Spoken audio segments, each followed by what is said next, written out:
All right, everybody. Well, welcome to another edition of 30 with the Team. And on today's show, we welcome Daniel Huang from St. John's Ravenscourt. Thank you. It's nice to be here.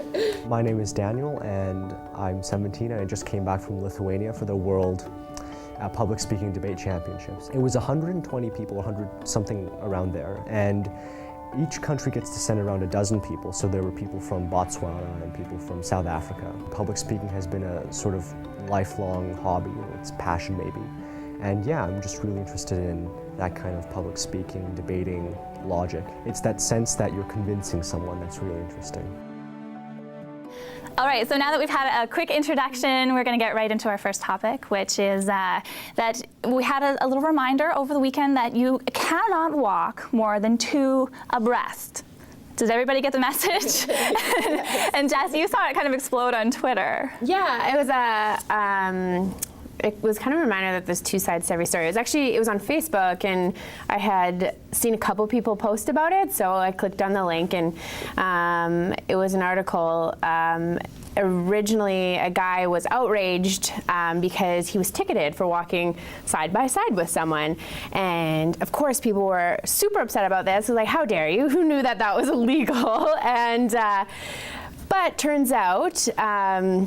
The Free Press did another article, a report from the Free Press that doesn't really sound like something a police officer would do, so he looked into it.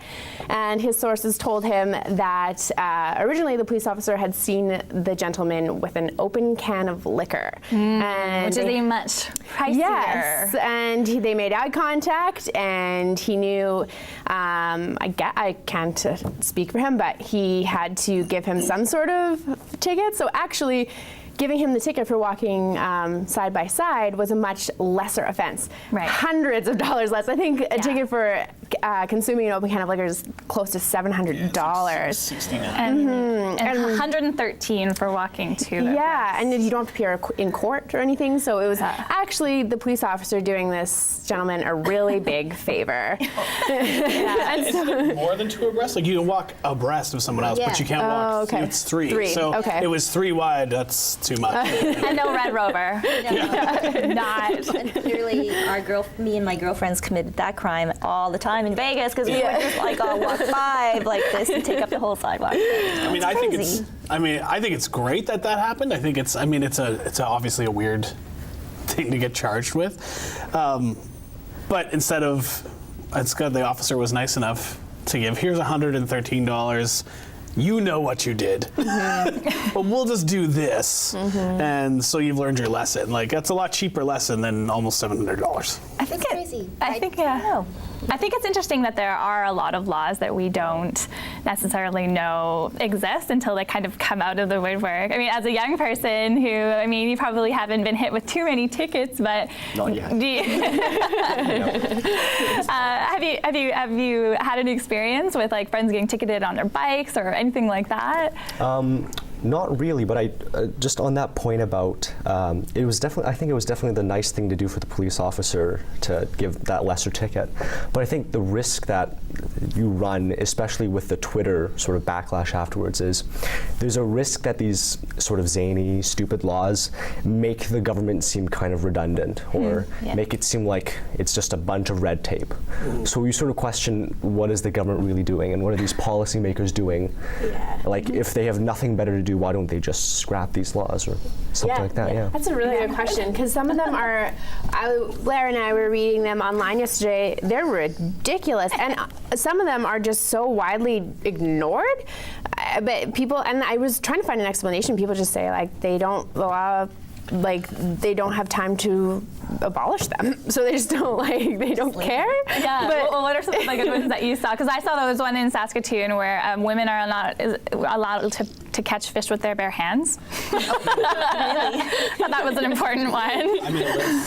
I think it would be. What's on your list? You can't take this is just in Winnipeg. I didn't know you can't take a shopping cart outside of any store or parking lot. We do. All the time.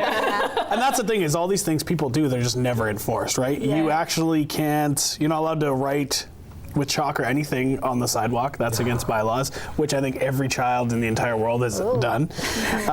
You also cannot ride The riding of horses on streets during the hours of darkness is prohibited, except on streets lit by streetlights. I mean, I understand because they have that big, scary, horsey face. That is terrifying. But Big, scary, horsey they face. do. It's like long. They got that bowling ball eye. But and you also can't scatter someone's remains on a Saturday, Sunday, civic or holiday. Statutory holiday. I can't talk.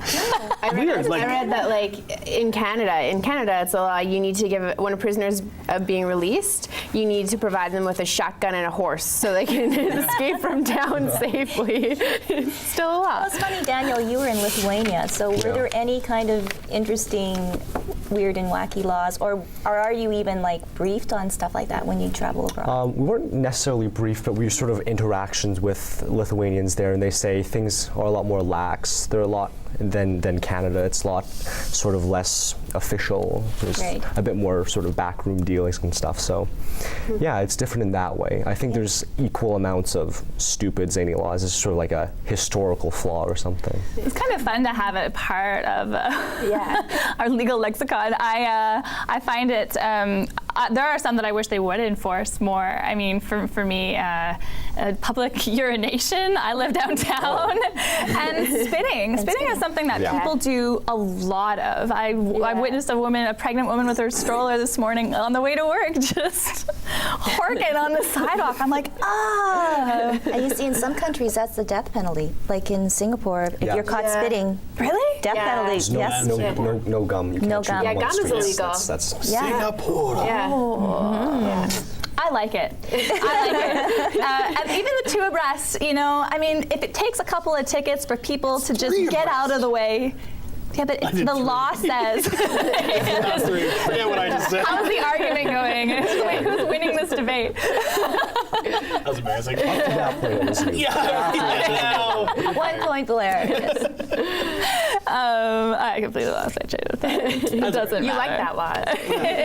Yeah, no, I was just thinking because every time I go to Toronto, people never get out of the way. Like there'll be like a bunch of people walking down the sidewalk, and I just feel like if I'm one single person, couldn't you just part the sea a little bit? But it's like it's really astounding. And can that law then trickle into Costco for the shopper that is just plodding around looking at everything, and you just want to go, and they're right in the middle, Oh, they got them in mesquite flavor now. That's you. Mesquite. It is you. Well, we're hitting all of the very important topics today. We're gonna take a quick break and come back to some fashionable talk.